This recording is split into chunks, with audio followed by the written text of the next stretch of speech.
नमस्कार, बखबर में आपका स्वागत है। मैं हूं राघवेंद्र सिंह। आज हम बात करेंगे मध्य प्रदेश की बड़ी झील जो राजधानी भोपाल में है और भोपाल के कुछ ऐसे पॉश इलाके जो रेसिडेंशियल है लेकिन जहां कमर्शियल गतिविधियां तेज़ी से चल रही हैं और सुप्रीम कोर्ट ने इस पर संज्ञान लिया है। सुप्रीम कोर्ट के आदेश के साथ साथ एनजीटी भी इस पर एक तरह से सख्ती बनाए हुए है। झील का मामला हो या शहर के पर्यावरण का, आज इसी पर विस्तार से बात करेंगे, क्योंकि झील की जो हद है उसमें कब्जे करने वालों में रसूखदार लोग तो पहले से शामिल थे, लेकिन अब जो नाम निकल कर आए हैं उसमें विधायक भी हैं, अधिकारी भी हैं और जो शहर के गणमान्य नागरिक माने जाते हैं जिम्मेदार, वो भी झील की हत्या करने में एक तरह से उस अपराध में शामिल है। आज इसी पर बात करेंगे कि एनजीटी सख्त और कब्जे होंगे ध्वस्त, क्योंकि एनजीटी ने अधिकारियों की अब अकाउंटेबिलिटी फिक्स कर दी है कि 21 दिन के भीतर अगर अतिक्रमण नहीं हटाए गए तो फिर वो अधिकारी जिम्मेदार होंगे जिनके पास ये काम है। आज इसी पर विस्तार से बात करेंगे। चर्चा के लिए हमारे साथ जुड़े हैं स्टूडियो हमारे दो विशेष मेहमान।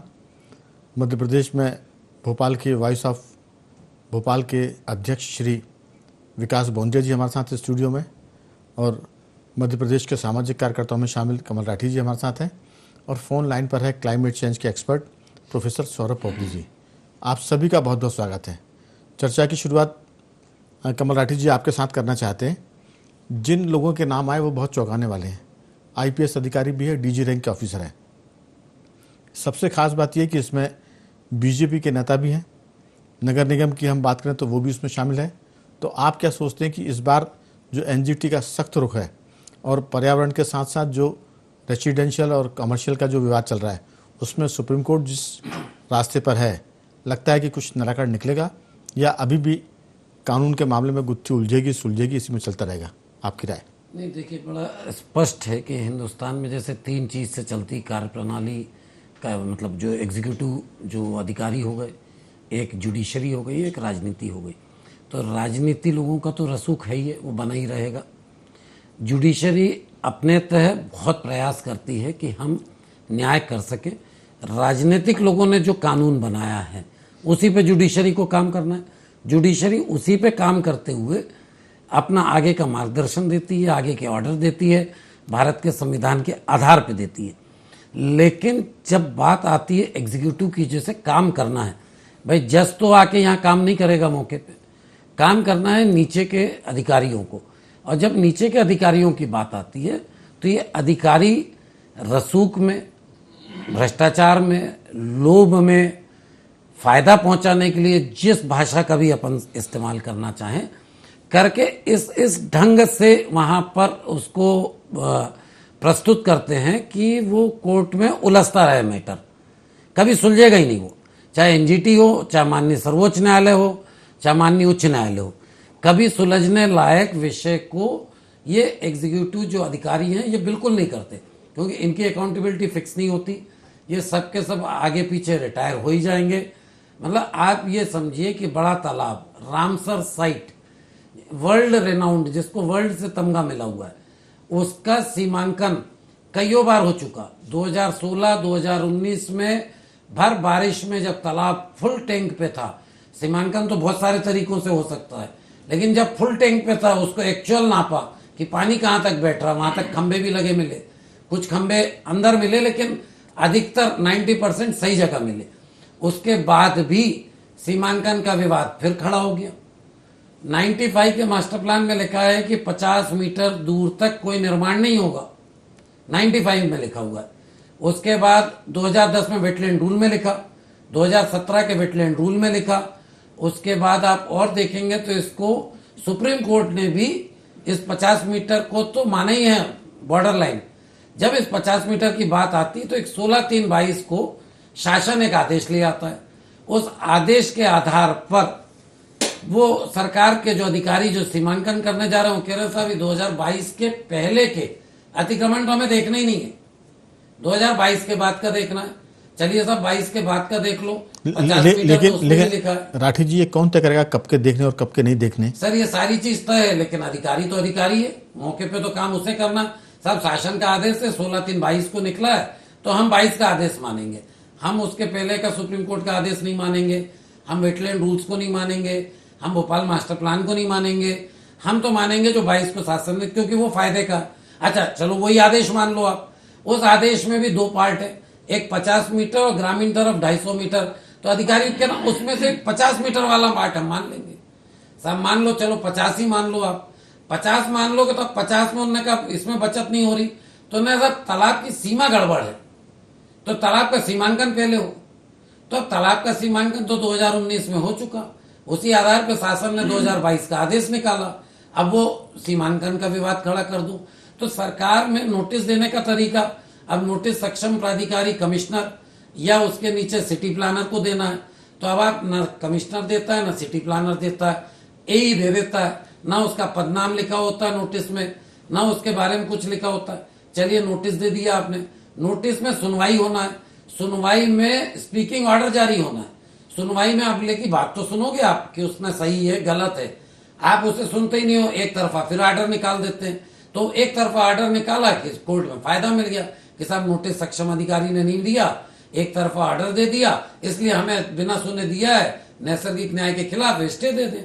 कोर्ट से स्टे हो गया, स्टे होने के बाद सरकारी वकील पेश नहीं होंगे, शासन जवाब नहीं देगा, जांच कमेटी बन जाएगी, चलता रहेगा, कोई दिक्कत नहीं, बाकी कुछ नहीं। कोर्ट क्या कर सकता है उसमें, कोर्ट ऑर्डर ही कर सकता है, उसने कर दिया।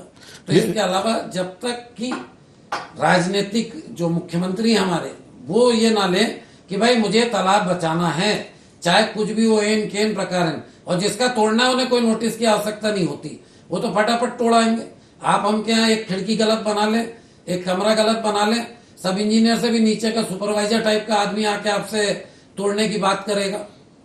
तो आप ये समझिए ना कि कौन क्या करता है। तो ताकतवर इस देश में मुझे लगता है राजनीति से भी ज्यादा वो एग्जीक्यूटिव है, जो अधिकारी हैं, जो आईएएस आईपीएस इंजीनियर सब इंजीनियर सुपरवाइजर चपरासी।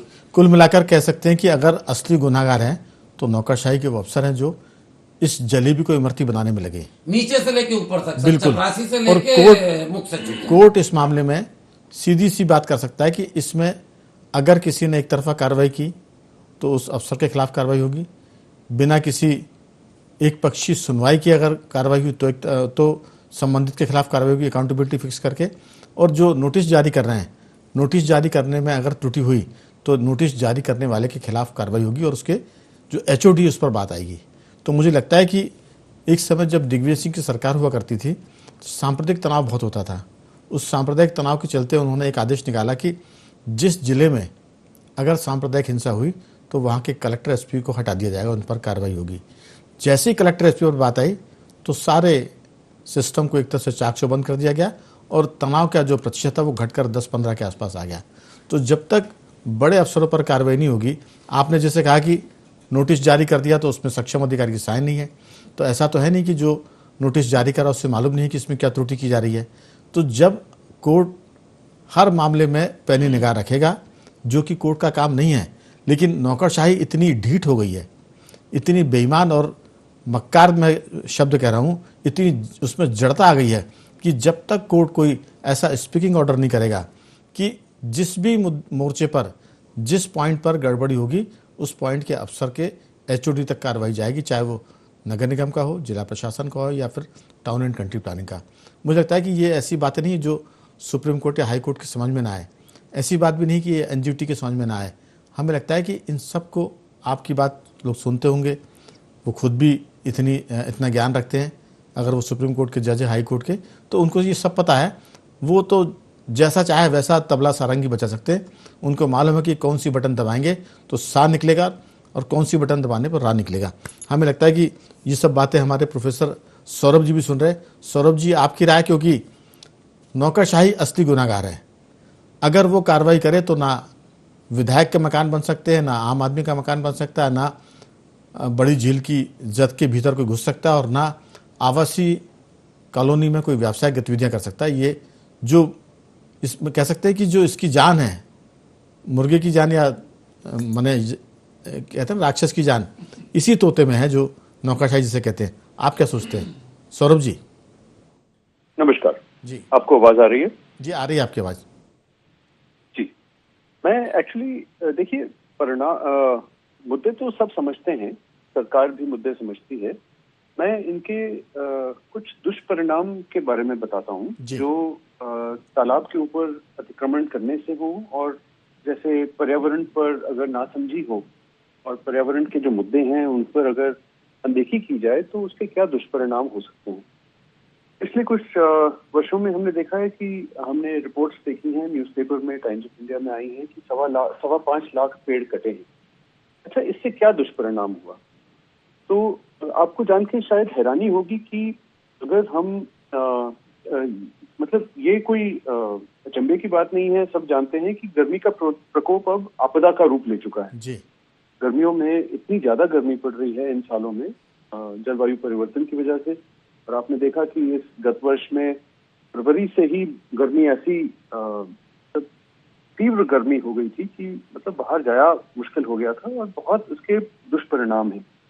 आपको जान के शायद हैरानी होगी कि इसका अगर हम कैलकुलेट करें तो आप सब वाकिफ हैं कि अगर हम 1 किलो कोयले को जलाएंगे तो उससे कितनी गर्मी उत्पन्न होती है। आपको जान के शायद हैरानी होगी कि जो 5 लाख पेड़, अगर हम एक एवरेज फिगर भी हम 5 लाख पेड़ों का ले लें, उससे आपको जान के हैरानी होगी कि उससे उत्पन्न गर्मी लगभग 25,000 मेट्रिक टन कोयला जलाने के बराबर है प्रतिदिन। मतलब अगर हर रोज आप शहर की सीमा के अंदर 25,000 मेट्रिक टन कोयला जला रहे हैं तो उतनी गर्मी उत्पन्न होगी जितनी इन 5 लाख पेड़ों को काटने से हुई। बिल्कुल। तो आप देखिए, अगर पर्यावरण के ऊपर अगर हम सचेत नहीं होंगे, पर्यावरण के मुद्दों को अगर हम अपनाएंगे नहीं, तो हम में से शायद आप मान सकते हैं कि हम सबकी आयु कम से कम 10 साल तो घट ही जाएगी। ये तो कम से कम है। ये तो मतलब उच्च श्रेणी के या मध्यम वर्ग के की मैं बात कर रहा हूँ। तो मैं ये मानता हूँ कि पर्यावरण के जो मुद्दे हैं, चाहे वो तालाब को बचाने के हैं, तालाब के अतिक्रमण को रोकने के हैं, इन सब में सबको आगे आना होगा। मतलब देखिए, अगर मैं गलत काम करने से अपने आप को रोक लूं तो पुलिस की जरूरत ही नहीं होगी। तो अभी हम समाज में दिक्कत ये जानते हैं कि हर आदमी दूसरे पर उंगली उठा रहा है, पर अपने आचरण पर शायद हमें सबको थोड़ी सी विचार करने की जरूरत है। बिल्कुल सौरभ जी, दरअसल जो कुछ लगे जी वो हमें करना चाहिए। दिक्कत यह कि जो बागड़ है वही खेत खा रही है। जिनके जिम्मे बड़ी झील की सुरक्षा करने का काम है, जिनके जिम्मे नदियों को बचाने का काम है, वही इसको खा रहे हैं। और उसमें माने राजनीतिक जो इच्छा शक्ति वो कमज़ोर साबित हो रही है, और उसी के चलते सब गड़बड़ हो रही है।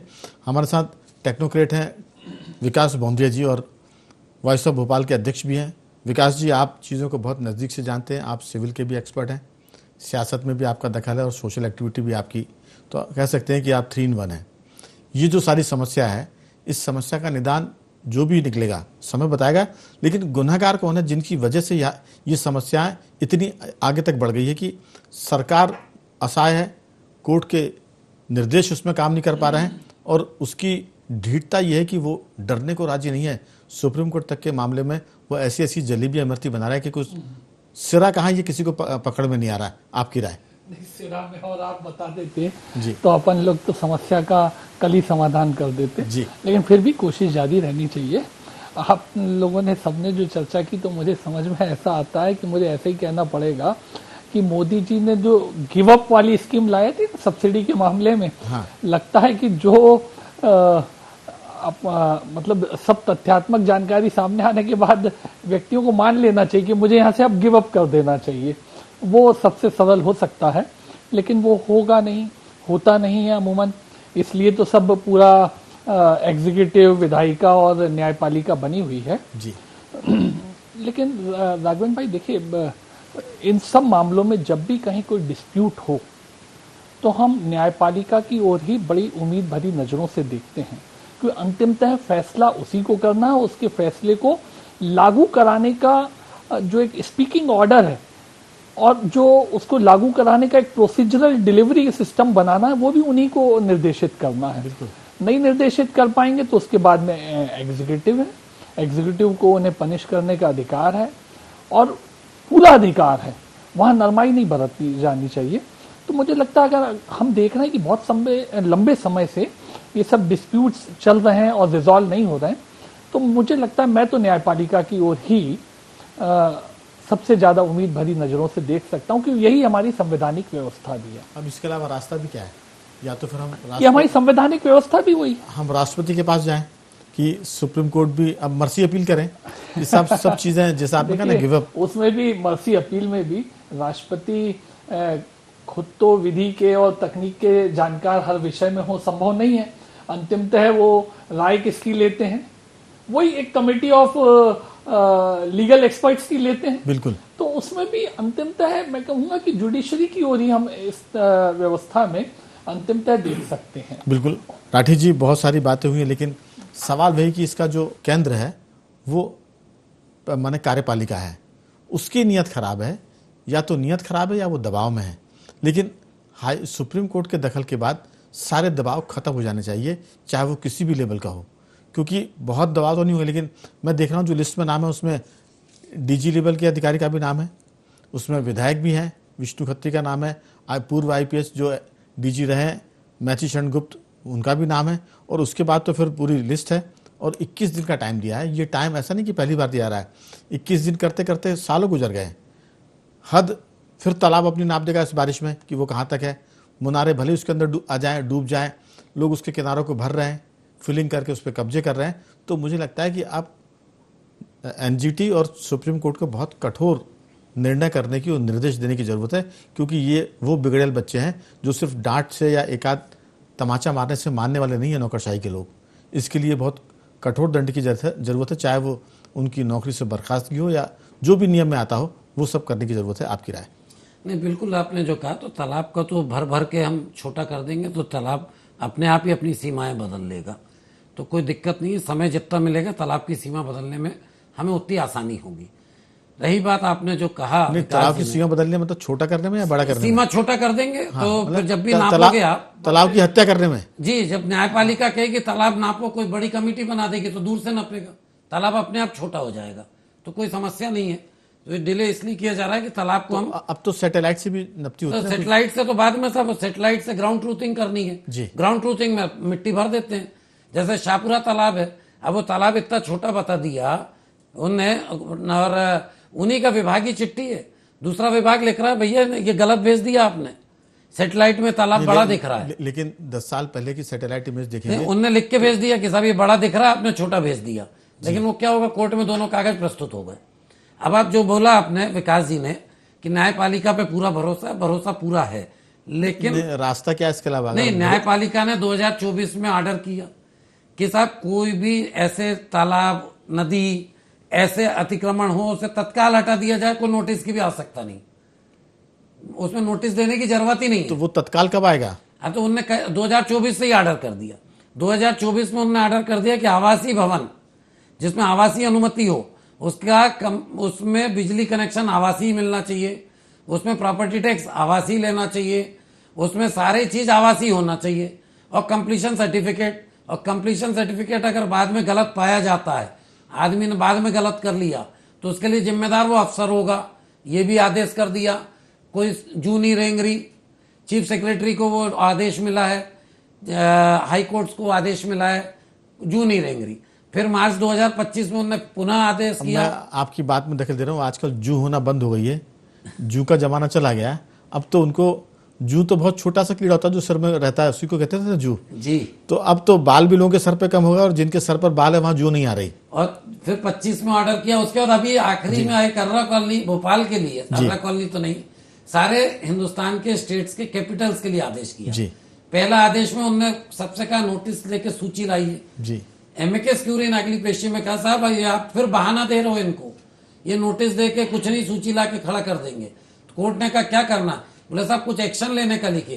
तो उन्होंने एक्शन का प्रोसेस लिखा कि आप उन्हें नोटिस दीजिए, ऐसा कीजिए, और सील करके 4 अगस्त तक हमें जानकारी उपलब्ध कराइए।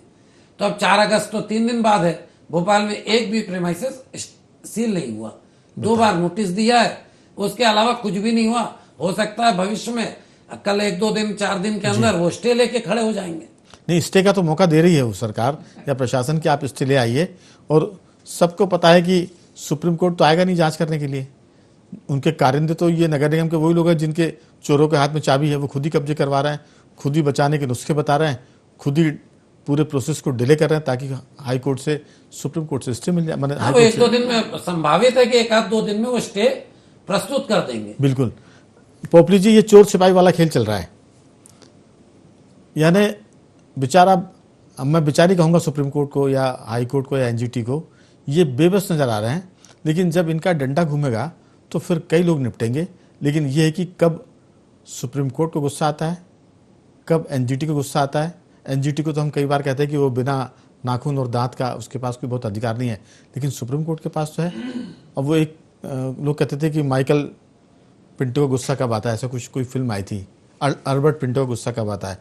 तो हम कह सकते हैं कि जो हमारे सुप्रीम हैं, सुप्रीम कोर्ट के, उनको गुस्सा जब आएगा तब ये झील बचेगी और समस्या का समाधान होगा। अभी तो इमरती जलेबियां बन रही है, देखते क्या होता है। आपकी बहुत छोटी टिप्पणी। मैं ये कहना चाहता हूँ कि देखिए, नियमों का पालन व्यवहारिक होता है, व्यवहारिक होना चाहिए समाज में। अगर नियमों का पालन व्यवहारिक नहीं रहा तो ये समाज चलेगा कैसे? क्या पुलिस और आर्मी के बूते पे क्या समाज चल सकता है? जी, आपकी सौरभ जी, आपकी आवाज नहीं आ रही। मैं कह रहा हूँ कि समाज तो व्यवहारिक, अगर नियमों का पालन व्यवहारिक रूप से करे तभी समाज चल सकता है। अगर क्या पुलिस और बल पर क्या समाज का नियंत्रण किया जा सकता है? देखिए, ये सब जानते हैं। मैं ये मानता हूँ कि नियमों का जो पालन है, नियोजन का जो पालन है, अब मास्टर प्लान अगर होगा ही नहीं शहर का तो मनमानी से चलेगा फिर हिसाब किताब।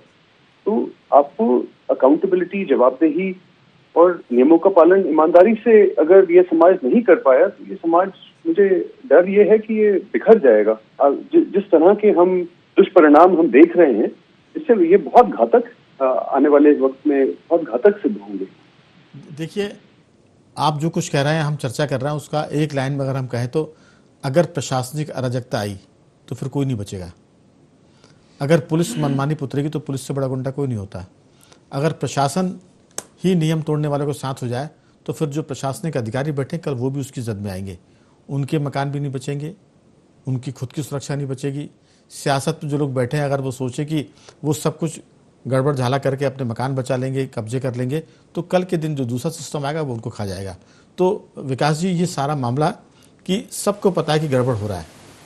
कमल जी को मालूम है, शहर के हालात को मालूम है, प्रशासन को मालूम है, सुप्रीम कोर्ट को मालूम है, और कोई भी विधि, कोई भी कोशिश कामयाब होती नहीं दिख रही। और उसको असफल करने वाली बहुत छोटी सी इकाई है।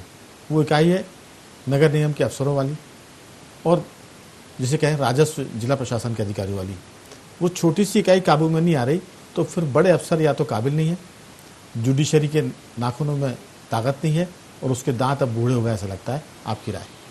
नहीं, ऐसा नहीं है राघवेंद्र जी। हमें हमेशा आशावादी तो रहना ही पड़ेगा। हमारा डेमोक्रेटिक सिस्टम, हमारा जो है, विकल्प क्या है? नहीं, विकल्प है नहीं, इसलिए भी रहना पड़ेगा और इसी सिस्टम से काम भी करना। होते भी हैं काम जी, होते भी हैं और अभी भी होंगे। जैसे कमल जी जिस सुप्रीम कोर्ट के आदेश की बात कर रहे हैं, उसमें एक प्रोसीजरल वे भी उन्होंने दिया हुआ है, उसे लागू होना है। अब दिक्कत यह है, जो प्रोफेसर साहब ने बात की, कि व्यवहारिक नियम नहीं रहे। आज से 30 साल पहले बनाया हुआ नियम अगर वो आज की तारीख में व्यवहारिक नहीं रहा तो उस नियमों में हमें संशोधन चाहिए।